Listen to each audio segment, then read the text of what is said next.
So as Fran said, we want to welcome you all to All Souls Interfaith Gathering for the third in our conversation series, community conversation series with Fran Stoddard. And my name is Sue Dixon.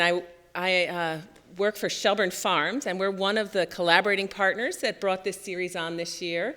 The other partners are All Souls Interfaith Gathering, Shelburne Museum, and new this year is the Pierson Library in Shelburne. And so the four organizations have put together this series, and it's Vermont authors is our topic this year. And we've had authors talk on the topic of art last week, and the first week was spirit. And today we're grateful to Marilyn Webb Neagley and Daniel Lusk to be here to have a conversation about how their writing as Vermont authors reflects nature. And nature, as we know, is a very powerful, powerful entity, because our first scheduling for this event was March 12th, and nature showed up and dumped 2 feet of snow on us. And so here we are, April 2nd, and we have some beautiful show of nature bringing on spring. And unfortunately, because of that transition, we weren't, Natalie Kinsey-Warnock, who was scheduled to come, wasn't able to make that schedule, but we're very grateful to Daniel to be here to be one of the partners in this conversation series. And before I turn it over to you, Fran, I want to just thank you for a wonderful series of conversations, and I'm sure this will be up to par, as all of them have been, and also to thank our partners, RETN, for making this conversation available to the masses that are not in this beautiful room today to see on television. So thank you. Thank you. So I think this is going to be a fascinating discussion, of course. The focus is on nature, but because both Marilyn and Daniel are educators as well as very keen and contemplative observers of nature, and they're also very thoughtful spiritually. They're both artists in their own right. We're clearly going to cover all three themes that these conversations very courageously decided to go after. So I also want to thank these sponsors for deciding we really want to talk about these deep ideas. How can we do that, and how can we share that with people? So it is always a challenge and a wonderful one for me. So I'm going to just tell you a little bit about these two folks, and then we'll dive in. Marilyn Webb Neagley is a native Vermonter. She grew up in Ascutney. In the early 70s, she was involved in the formation of Shelburne Farms and was the president of Shelburne Farms, as probably many of you know, for over a dozen years. She received the National President's Award for Historic Preservation and served on the USDA's Users Advisory Board, which is a presidential appointment. Her book of reflections on nature, Walking Through the Seasons, published in 2008, won an Independent Publishers Association Gold Medal for the best Northeastern nonfiction. More recently, she co-edited this book called Educating from the Heart, which summarizes the intentions of Talk About Wellness, which is an initiative about inspiring contemplative programs in public schools, for which Neagley serves as the director. So very interesting initiative. She was just in other parts of New England doing this kind of work right up until yesterday, I guess. She's also the mother of 3, and I'm sure a really fun grandmother who also recently published this, Lucy Be Goosey, and I bet there are more children's books in her future, potentially. Daniel Lusk is a national award-winning poet. He grew up on a big family farm in Iowa, though his family weren't farmers, I just found out. Among his many jobs have been syndicated book reviewer for NPR, a poet in residence for 7 Western states, a jazz singer, and a UVM professor. He's authored many books, including several volumes of poetry, a novel, and a book about writing poetry. His work has been published in numerous literary journals and anthologies. In 2009, interestingly enough, he received an innovative research grant from the University of Vermont to work on a cycle of poems about Lake Champlain. This one, which is some of you probably are aware of, which is really terrific. And there's a recording of that. And he's since also published a new book of poems called Kin. So, I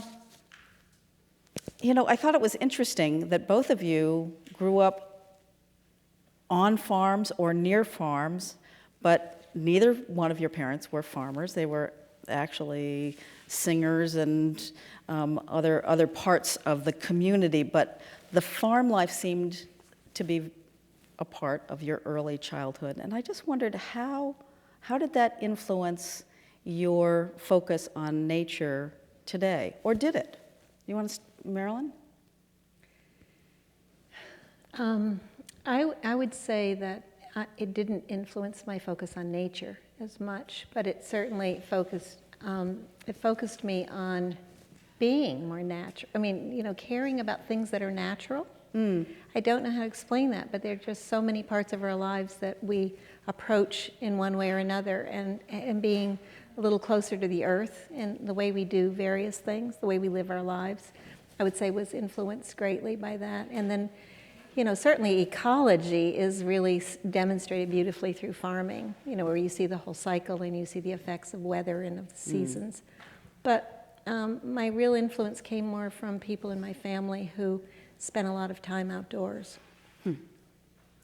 And Daniel, what influence did that have to you as a poet? Well, originally not very much. Uh-huh. My family were very religious, but at the same time, my father, in collaboration with the church, started a Boy Scout troop, and so I was able to go into the wilderness and learn those kind of skills that I brought to Vermont eventually. And so those things were more influential than living on a farm or near a farm. Right. Well,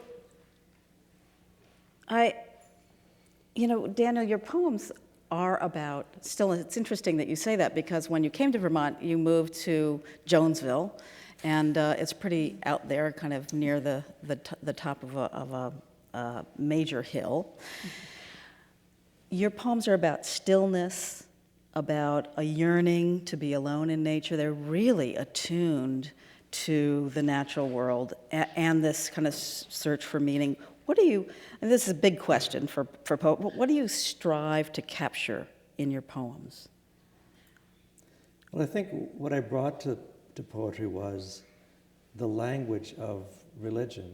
Learning to, early on I was a young preacher. And so wanting the sense of what everybody thinks about and what everybody knows about, poems for me are sort of like prayer, where you speak from the heart, but I'm not speaking only from my heart, but knowing what's in other people's hearts. And being able to work within nature and having the influences of nature on the poetry was sort of that's what fueled the poems. That's what made content for those poems. And Marilyn, we're going to make sure that you both read, of course. You published a little bit later in your life. Maybe you did a lot of writing, during a very intensive kind of career. But you tell us about how you came to write these reflections that were first columns in Shelburne News. That's right. And what inspired you to start doing those, and then get to the point of publishing and sharing them? Well, I just had the thrill of nature in me, I think. And then I went to a sermon one day where a woman said that everything was about bits and pieces. And she held up a quilt and showed how if you can't do something in a big way, you can do it in lots of small ways, and you can still make something beautiful. And being a mother of 2 children at the time, and being very busy with Shelburne Farms then, I thought, I can do it in little ways. So it started with the little columns. One day, this time of year, I was driving and I felt the mud outside, and I could smell the change in air and feel this softening of the soil. And I got so excited and ran home and wrote, and then I thought, I'll just take this over to the Shelburne News and see. And just one thing led to another because they said yes. And then, I just see all of this as just bits and pieces, really, and kind of a bucket list. Well, why don't we take a moment? We're going to and have you read, so you get a taste of these wonderful writers and the space that they can take us through their writing. Why don't we start with this one, because with you. it's when winter. But first of all, if you wouldn't mind just closing your eyes for a second and taking about 7 breaths. It takes about half a minute to do this. And then my voice will come in and read, and just stay with my words while you're in your silent space.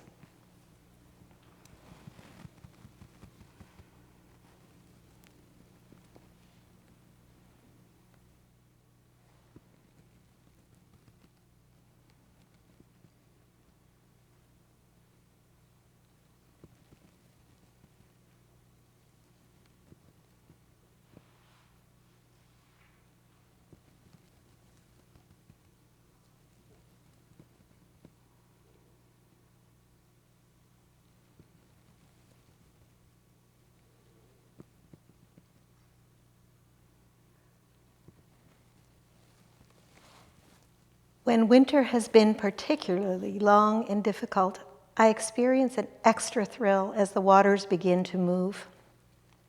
Neighbors barely seen in past weeks may rush to watch as a nearby stream overflows its banks, changing the topography of all that was familiar. If lucky, such an event is witnessed when the moon is rosy and full, pulling in all its glory. When the thaw takes place and the waters move again, it is as though the earth itself, in a birth-like way, has broken open. Thank you. Well, Certainly today. today it worked. So sit with that. And I think we'll just go straight to Daniel, just so you have this sense while we're in this contemplative and listening space. And then we'll barge on. This is a little poem called Meditation. This is a holy place. Mud people keep the wind in pots. It is the porcupine in his quill robe, the moose in his crown, who made it holy. See the star tracks where the grouse walked, unhurried in the snow. See the moss on the path we swept free of leaves and branches, the moss-covered stone. Rain falls, the pail and bowl are filled with water. We might have used it to water the seedlings or for bathing ourselves.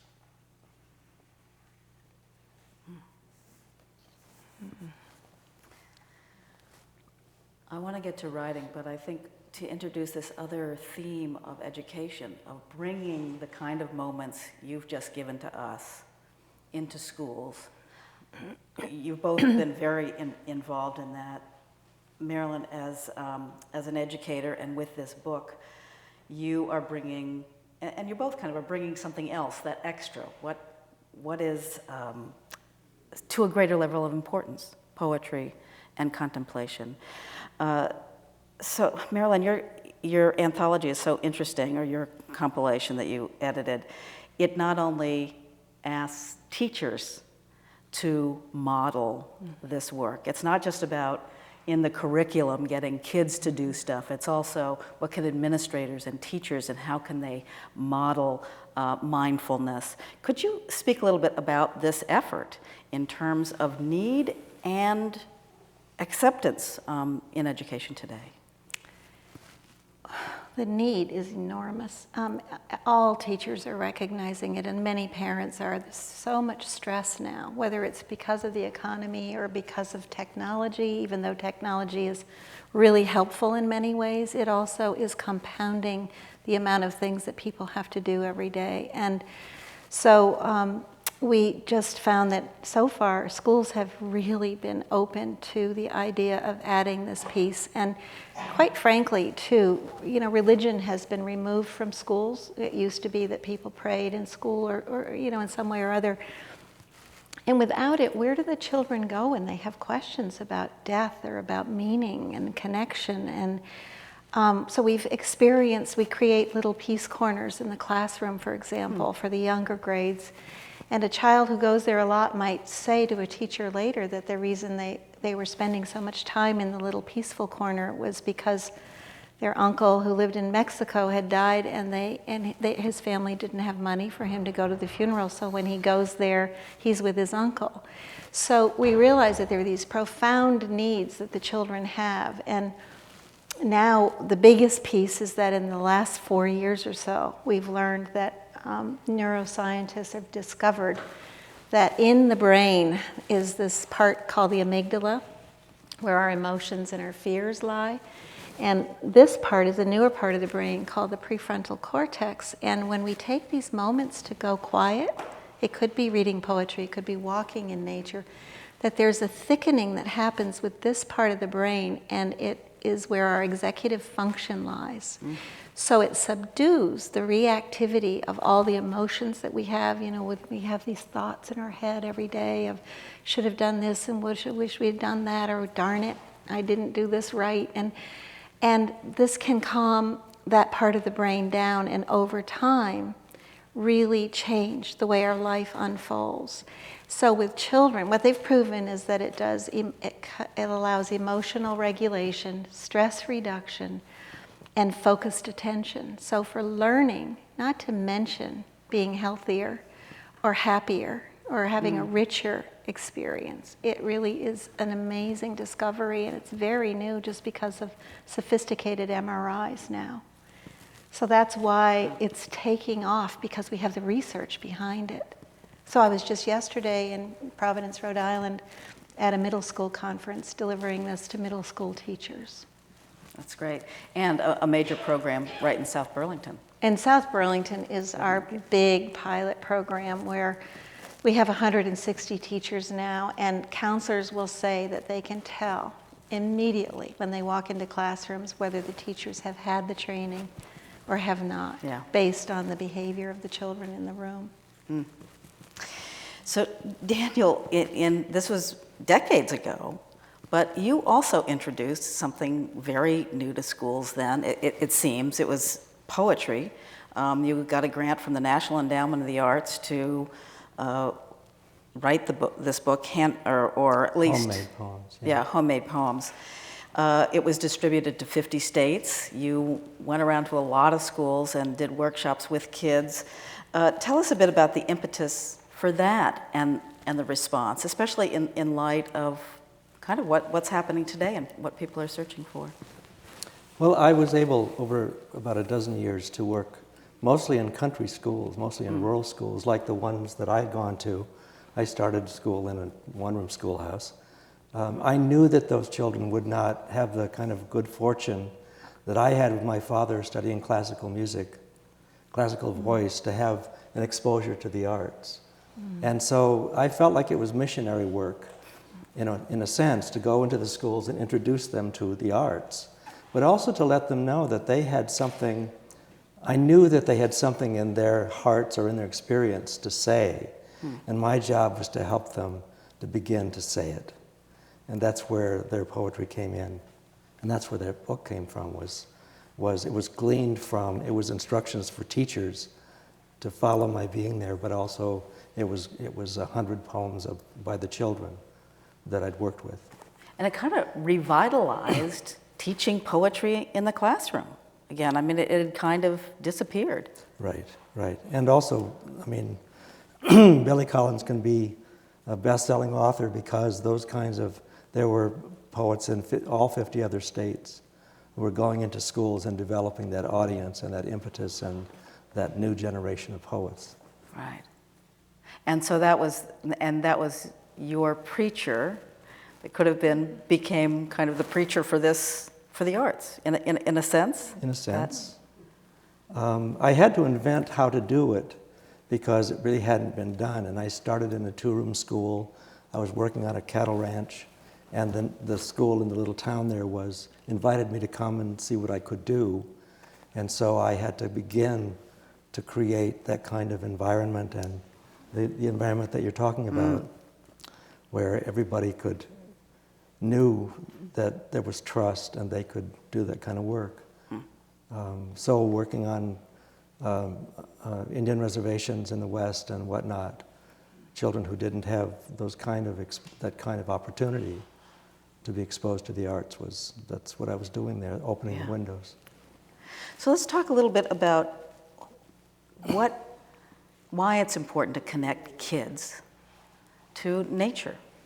For example, is that one of the prompts that you also work with, Marilyn, is besides just the quiet mindfulness, and I'm not sure of all the work you do, but... They're totally connected. I would say they go hand in hand, and so does poetry. Could I just say before I answer what you just said, is that we open and close every one of our workshops with poetry, because it has a way of expressing those subtle things that we can't describe, those intangibles. And so I'm going to be using your poetry a lot more. But anyway, back to your question about nature, it's so important because, for one thing, playing outdoors is just essential. And yesterday at this conference, the keynote speaker was just saying how play is not using an iPhone. And we have to really get back outside where children can play freely and not have only structured sports and elite sports, but they must use their imaginations. And the reason that we're declining so much educationally in terms of us against the rest of the world, he thought, was because we're not allowing for that ruminating and development of the creative mind in those early years as much as we were before. But I also feel that there's a sense of comfort when you look at a stem of goldenrod and you see a little aphid, and then you see an ant placing the aphid there and know that it's milking those aphids for food the way we milk dairy cows. That story, those kinds of stories are everywhere in nature, and that when children start to see that, there's something extremely comforting.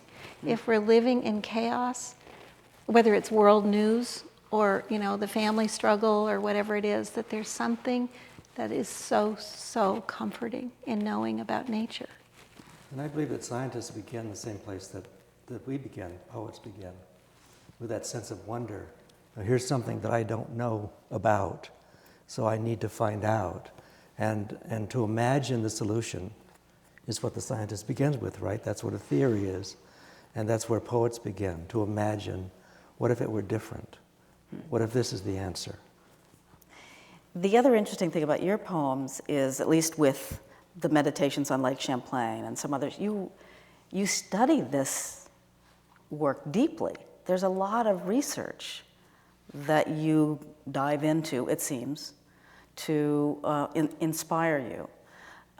Could you speak a little bit about that, about how I think a lot of us think, oh, well, poems just come from the heart and that's it, about what we're feeling or whatever. Could you speak a little bit about your poetry and how research and diving deep is involved? I like your pun there, the diving into the lake. Diving deep.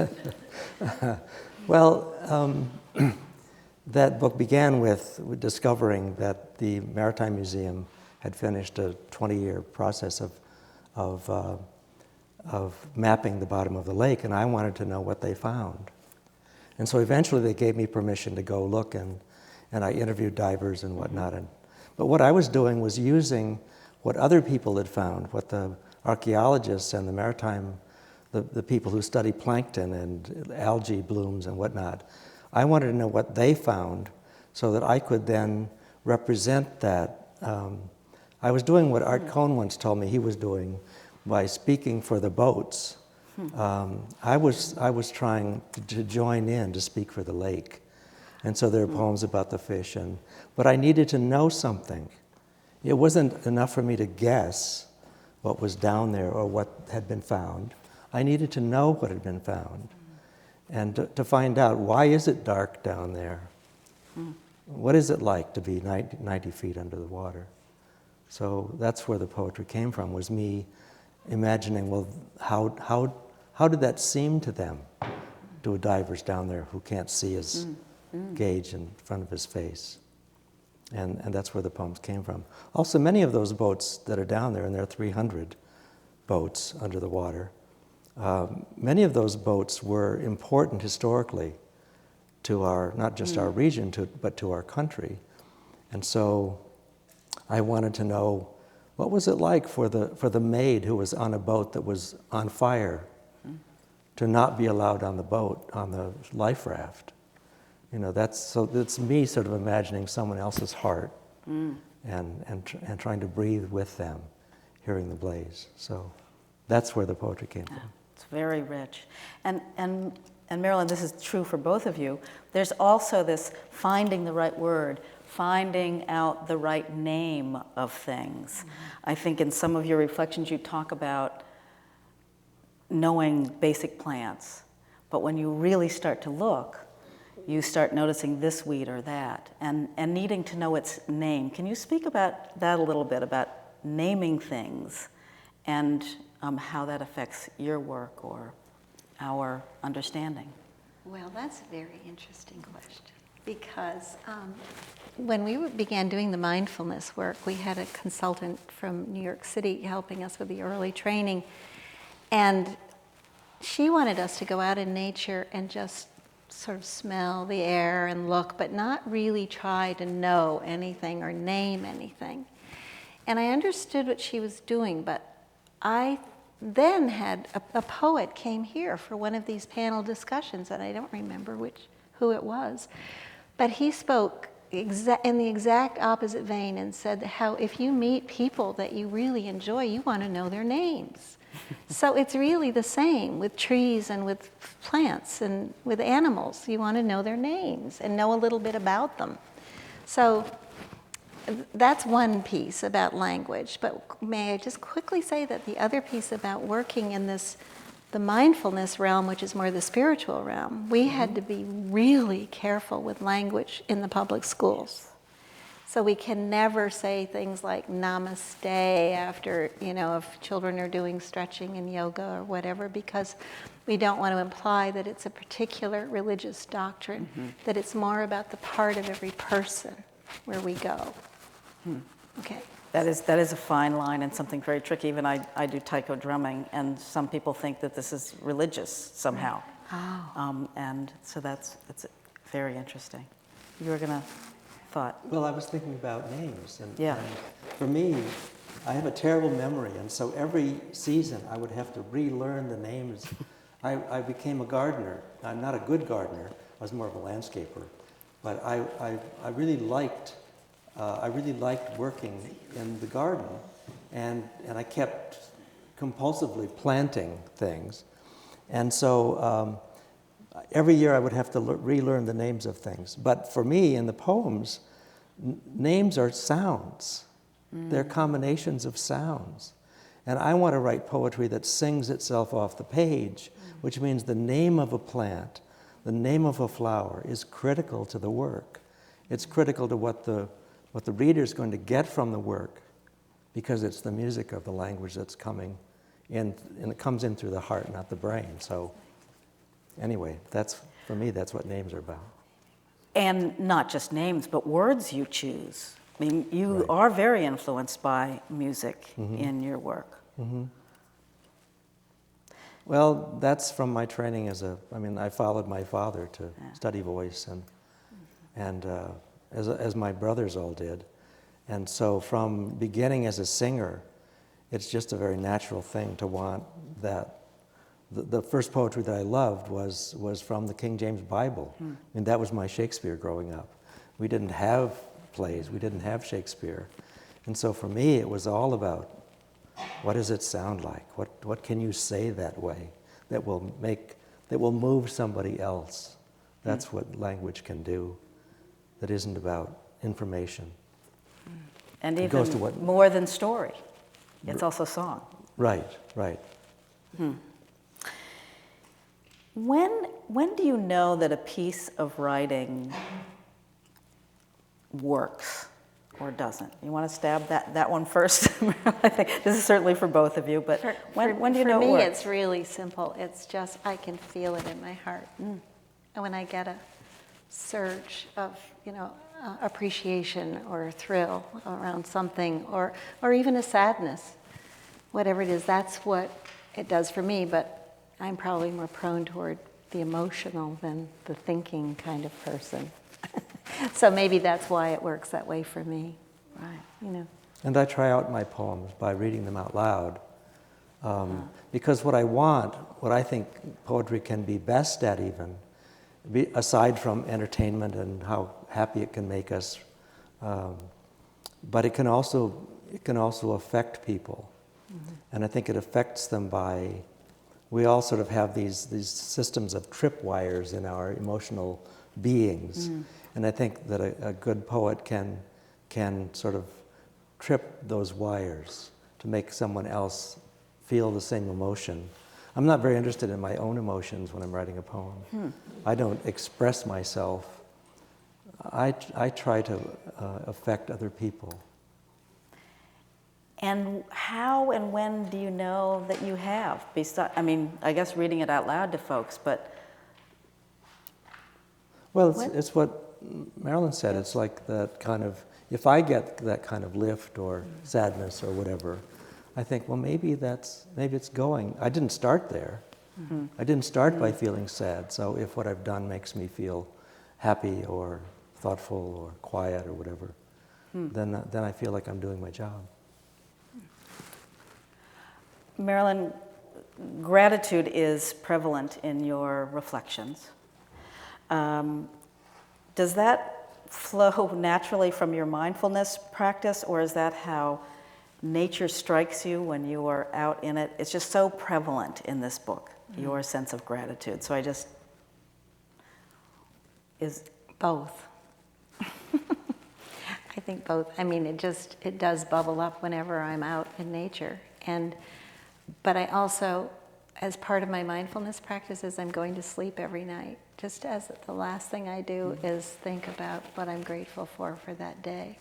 And I find that how it's so easy to focus on the little things that aren't right. And as soon as I turn my focus toward what is working, what is good, just even being warm or having a wonderful family or whatever, that it just is a way to end the day. And your poems go to a lot of different places, but I feel like you see something in nature and it brings up a big question in life. Again, I don't know what your process is, and here, because we're talking about writing, it's a little bit, and I know these are tough questions, so I really honor that both of you are even willing to answer them. But when you see something in nature, or you're seeing a chickadee outside, you're probably not thinking about life's persistent questions. But what happens there for you? When do you know? When is that connection made between the philosophical and the observer and the poet? Well, I was always grateful for the visitations of animals and birds that came to the house, to the log house that we lived in up on the ledge. But I was also, my job there, with my Boy Scout skills, was to husband these acres of woods, and to deal with mud season, and living on a mile and a half from the Winooski and on a 700-foot driveway that I had to care for, and knowing I always had to deal with this season when the road relaxes. I like to say the road relaxes, and then we all tighten up as the road relaxes. But it was the challenges of, it was the snowplow and if I took a hike in the woods. I remember the first time I came across bear scat, and it wasn't old. And I knew he or she was in my neighborhood, or rather I was in its neighborhood. And nature is scary to me, and was and still is. So that's part of the feeling that comes, I think, hopefully comes through in some of the poetry, that sort of respect for, if I see the chickadee, or if I see the young blue jay doing its shaking thing because it demands its parent feed it, even though it's capable of feeding itself. It's a teenager. I think about, Angela says that, my wife, Angela says that I impose thoughts and feelings on the wildlife. And I think I probably do. I'm concerned about how do they deal with their world, the world that I'm sharing with them. And so those things are often in the poems. It's the tragedies of nature as well as the joy that I feel from being in it, and the fresh air and the glorious things. So I'm not always moved in the same way by my encounters with the natural world. Indeed. Actually, it takes me, because some of these are very dark, the dark and deep. So, somebody checked in with me about this conversation and said, I really want to know what their work process looks like. Where do they write? How many drafts do they do? Do they do outlines? Are they using a computer? So just briefly, would you address that, and then I'll open it up as usual to our audience for some questions. Are we allowed to lie? You know, that's one of the things with an interviewer. You just have to trust that they're giving it their most honest answer, but sometimes people don't. So that's up to you, Daniel. Okay. You first. Well, I'm deciding. Well, I have gotten used to using a computer. And I just the other day was wondering if that was a mistake. I was wondering if it would be better if I used my hand, if they had the hand and mind connection, and it wouldn't be better. But that's the jury's still out. And yes, I mean, I don't have an outline. I just begin somewhere and write, and then I do several rewrites, many, probably 10 or so. Depending upon whatever it is I'm working on, but assuming it's a short essay, because I do commentary for Vermont Public Radio occasionally. So that's an example of a small piece. But I just work, and I have a little perch in my house near a window, so I can look out and see the squirrels and other things while I'm working, and that's what I do. Occasionally, I'll write, I used to journal all the time. I don't anymore, and that's another thing I wish I would start doing again, in terms of reevaluating. Those are just, I don't have a lot to say about any of this stuff. No, that's great. When I lived in the woods, I would get up early. In the winter, I would get up early and very early and look to see what I was going to have to deal with. I would get up in the middle of the night, actually, to see how much it snowed. But if I didn't have to plow, then I would sit by the stove and read. And I read very eclectically. I read all kinds of things, science and history and all kinds of stuff. And make notes in a notebook, which I didn't always do. I didn't start it until this sort of process came to me. And then after about a week, on the weekend, when I would have more time, because I would do all that before work. Earlier, I had a full-time job at the university. And so I would, at the weekend, then I would go see what I had and see if there was a thread moving in what I'd been jotting down from these disparate sources and my own thoughts about, or what animal had come or something. Often reflections on the past. My parents were both gone. And the poems would often grow out of that kind of stitching together what I already had written. Often whole lines would be there. And it was a very synthetic process, and not, I wouldn't start out to write a poem. I just wanted to see if I had one. Go look in the book and see if there's a poem there. It reminds me of your quilt, these little pieces. That's exactly. Doesn't it? Right. Yeah. A few more. Some thoughts and questions from folks in the audience.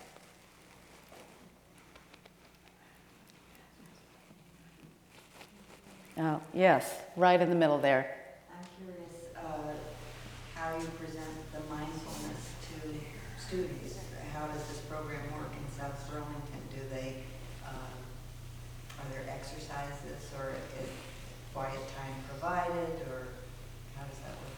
So just for the cameras, this is to make sure everybody can hear, how does the mindfulness education work? For example, in South Burlington, what are they doing? Is that close enough?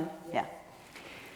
So the teachers are trained so that they can embody it, and also counselors and school nurses, and even, cafeteria, people who are working in the cafeteria or on the ground, so that there's as many staff members as possible so that the whole school culture can be affected by this. And if you ever go to the Talk About Wellness website, you'll see under public schools an evaluation of how the teachers benefit from this, with even blood pressure dropping and cholesterol dropping and so on and so forth, which is interesting. But the whole idea is that if they're calm and they're centered and grounded, then they're going to have a totally different impact on the children. And then when it's brought to the children, I just did a parenting workshop for early ed, and that was for parents who are brand new parents. And so we were teaching them little things like the importance of lullabies through generations in a family, having a lullaby go on, or holding an infant to you and matching your breath to the infant's, because the infants have a more rapid heart rate and breath, and wait until they're synchronized. And that's a way of calming. So that would be a mindfulness activity with an infant.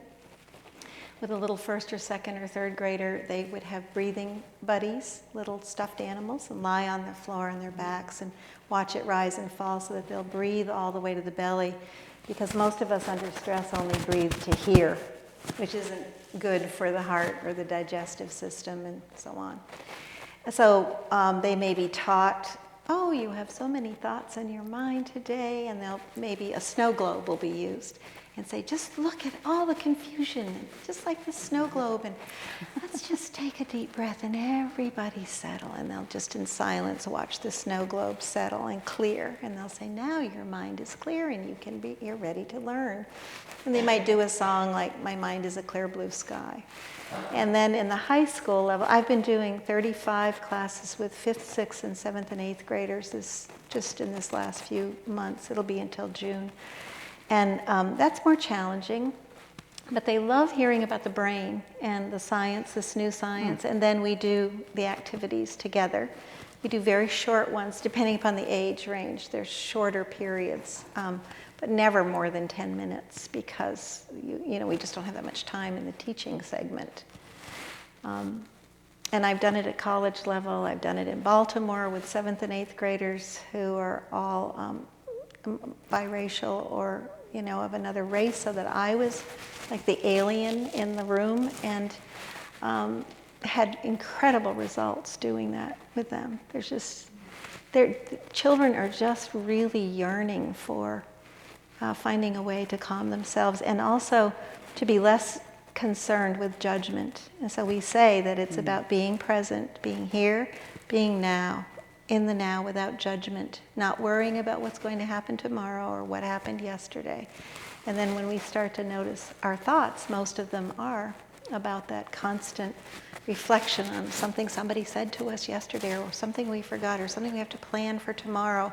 But the more we can take tiny periods of time in the day and just be present while we're having our morning tea or coffee, really taste it for just a couple of minutes. So those are the examples. And we do the mindful eating, mindful listening, and then the breathing with the kids who are a little older. I'd just like to follow up with Daniel a little bit. I would think with college students, just even getting them to focus on something, to write a poem. Everybody's very distracted. I mean, maybe I'm not sure how you help students find that focus to write a poem, or is that a part of the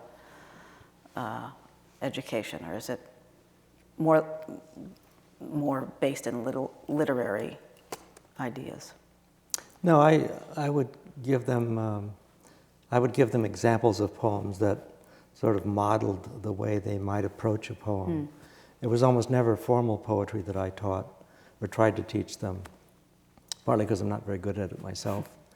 So I would give them what's become called a prompt for what they might think about, and I think they learned as much from each other in terms of how to imagine, how to envision what you could do with that particular idea, like write a poem with an egg in it. Well, everybody has a different sort of orientation toward, you might get breakfast poems, you might get poems about someone whose mother, like mine, candled eggs for a living in a little factory where everybody's in the dark. So those were the kinds of things. I have to say that the most challenging environment I ever had, well, wasn't the most challenging, I suppose, but sometimes schools can be really awful. But I went into a school and wasn't expecting that I'd be invited to try to teach the first graders to write poetry. They were learning their letters. They couldn't write. They couldn't read either. So what I did with them, if you'll excuse me for this little digression, so I asked the teacher to put them all in one side of the room in their little chairs, and I sat in one of the little chairs. And I said, now, what I'd like to do is I'd like you to close your eyes, and I'm going to read you a poem. And so I read them a poem by Wendell Berry, which is a very rural, sort of rustic, musical kind of poem. And then I said, okay, now I want to read it over again. And so I did. It wasn't a very long poem. And then I said, who remembers a word from the poem? And so as they raised their hands, giving me their word, I printed their words on the blackboard in big letters. And then when I finished with everybody going all around the room, there were about 12 or 13 kids, maybe 15. I had 15 words on the board. And now they had actually remembered the entire poem, one word at a time. Then I said, now what I'd like you to do, the teacher gave them paper. They all got down on the floor with their paper and pencil. I said, you tell me I want you to choose 3 words, and that will be your poem. And so one by one, I pointed to the words and pointed to the words, and they wrote and they wrote and they wrote, printing their little words. They wrote the most beautiful 3-word poems you could imagine, because they also had to remember then the other words that they wanted. And there was a lot of association going on with which words were on the board. So, that's how. Yeah. And they all, as you say, they all have that yearning toward, I've got something to say. I can make something, and I trust you. The adults, did they have the same potential to do that at an adult level? And you must have tried that, probably, right? Yes. Yes. I've been teaching a workshop at the Writer's Barn here in Shelburne, over by Windridge Publishing. And at least one of the poets is here. You can tell me whether this works or not. But it does. Do you want me to tell? Please. Yeah. Oh, I'm Ann Bakeman. Do you want me to talk about the workshop? Ann Bakeman. Okay. Does it work? It works. You don't have a microphone, so. It works. It's incredible. It's the workshop. It brought out the voices of an incredibly diverse group, a small group of adults of various ages, and just was an amazing impetus for all of us to write and continue our writing, and it was just an amazing experience. That was Ann Bakeman. What she's saying partly is that I used the same kind of give them some poems, or we'd also talk about craft in those poems, the poems that we all read, and then I would challenge them to use a prompt, like write a poem with an egg in it, or write a poem in which there's a red dress. And they all wrote different kinds of poems because their experience is all different. And so then they responded to each other's work. Well, it certainly seems that people, whether you're in first grade or you're turning 85, this is still very rich territory. Wouldn't you? Certainly. Another question. I've got a few more, but I also want to, yes. I'm just curious, and I've worked with a large company, and sometimes we'd have some educational courses off-site that would be kind of touch on this. We never had anything with poetry, but have you ever heard of people introducing these things to a bunch of engineers or to people that just have never been involved in poetry? How about introducing poetry to people who have really never been introduced to it? And many of the people who come to the workshops that I do have not written poetry before. And it's the same for all of us. If the urge is there, one person came a couple of sessions back because she discovered that she was very ill. And she said the first night, I think I need to be a poet. And there it was. I mean, there was that urge to speak. For her, it was partly self-expression. But I think what she learned in the workshop was that the others in the group were moved by what she wrote. And that's because of how she wrote. It wasn't what she had to give or to say. It was how she was able to say it. And that's what we work on, is the how part. And so I think, anyone who has that impulse, I mean, we all, even those children that I worked with over all those years, the first thing I recognized was that these are me when I was 8, and I remember. I remember what happened when I was 8. And now I'm still that kid. And so I think we're still that kid somewhere inside of us. So hopefully not still troubled.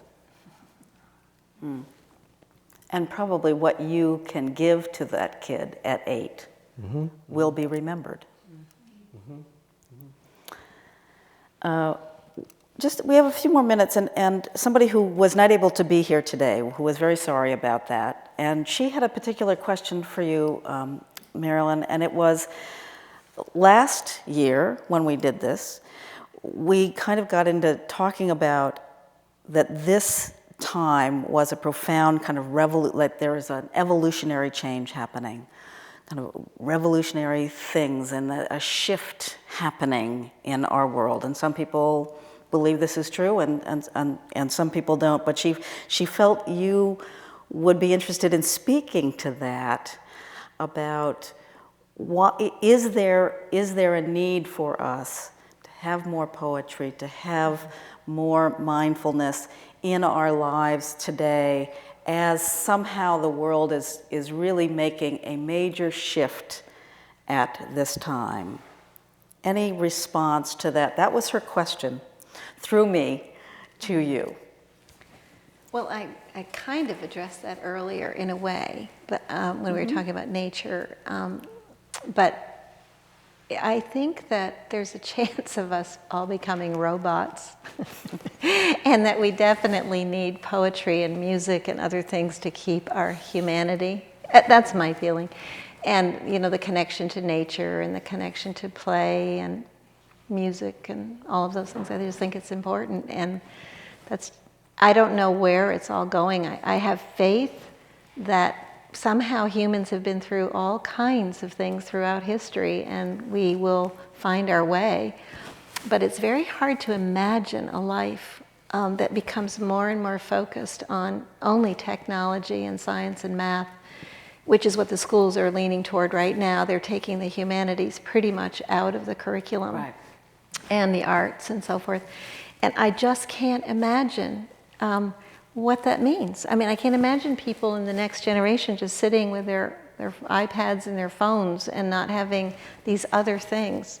But I am of the older generation now, so I just have to have faith that the young people will find some way of blending and finding their humanity, and including humor and other things, playfulness. It's not only about values either. It's about how the brain develops. And scientists are telling us, there's There are things that need to happen as we develop, as the brain develops, and that if those things aren't developed by music, by art, by literature, etc., that they simply won't be there in adults. That the brain's wiring will be different without silence. Right. So hopefully there's still that seed of yearning for it, so they will demand it in their life if they aren't getting it in the schools. How has, living in Vermont, you've lived here really all of your life, you moved here, how do you think that has made a difference? There's, that people feel Vermont isn't really special, but we all feel it is. How has living in Vermont, do you think, affected who and what you are and what's important to you? And I don't know, I'm looking at Marilyn, so you can begin if you wish. Well, in 4th grade, we had to do a project, which was studying Vermont and doing a big notebook with pictures from Vermont Life magazine. And I remembered thinking, I loved Vermont like I loved a person. I just loved Vermont. And I had a fabulous childhood. I had a difficult one, but a beautiful one at the same time, because we were all taken care of by the village. And we played for hours and hours, it's just hard to describe how perfect a childhood it was, because it was here in this rural state then.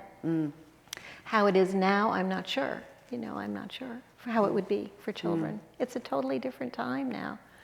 Could I just say one thing that tags on to what you were talking about before about our generational thing, is that one of the things that has just come to me is how happy I am to be a grandmother holding the flame of a grandmother, bringing this work that I remember, because I did play outside and I do recognize the gap that's going on. And it may be that being this age isn't taken that seriously by teens and college students who are, so far ahead with technology, but I feel just so fortunate to be able to say, no, I'm a grandmother and I'm giving you this now. You know what I'm saying? And I bring with me a lot of people who are grandparents who are presenting to these young parents or the young teachers. So I just wanted to say that, because I think that there is a full circle. And there's a beautiful blog about you with your granddaughter spending Thursdays, and that a lot of times it's very quiet, time spent doing simple things. It is really a beautiful, so there are also blogs and websites of both of these fabulous folks that you can go to. But there was just such a calmness just reading that, and what a gift to your grandchild. Well, we hope so, and Vermont, for you. Well, I came in '93, and I had been traveling and living in all kinds of places until then. I was always the new kid in school. We moved once a year. I was always, and when I began to teach children, I was always the stranger. I was always the new kid, even though I was grown up. And when I came to Vermont, I did have that feeling that I was in a different place, that it was like a village, that it was a place that could embrace even strangers like me, even people like me. And I've been pleased to have not only all the friends that I made in traveling, but now a wonderful community of people that I count on, for everything, and for how I feel, how happy I am, how content I am here. So I never had any roots until I lived here. Oh, wow. So, and now I do. Nice. Thank you. Did I look to this side enough? Okay. Thank you so much, Marilyn and Daniel, for a wonderful conversation, and with all of you, and the heavens willing, maybe we'll do this again next March. Thank you all for coming.